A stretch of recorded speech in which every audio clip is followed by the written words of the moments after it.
রাশিয়ার president Vladimir Putin 2 দিনের সফরে চীনে পৌঁছেছেন।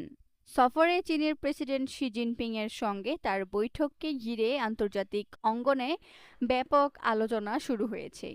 বিশ্লেষকদের মতে, যুদ্ধ নিষেধাজ্ঞা ও বৈশ্বিক অস্থিরতার প্রেক্ষাপটে রাশিয়া ও চীনের সম্পর্ক ক্রমেই আরও ঘনিষ্ঠ হচ্ছে। পুতিনের সফরের মাত্র একদিন আগে যুক্তরাষ্ট্রের প্রেসিডেন্ট ডোনাল্ড ট্রাম্প বেইজিং সফর শেষ করেছেন।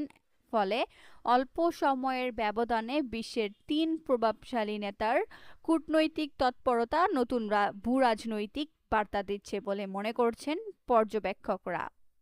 বিশ্লেষকদের মতে, ইউক্রেন যুদ্ধের পর পশ্চিমা নিষেধাজ্ঞায় কোণঠাসা হয়ে পড়া রাশিয়া এখন অর্থনীতি ও বাণিজ্যের জন্য অনেকটাই চীনের উপর নির্ভরশীল।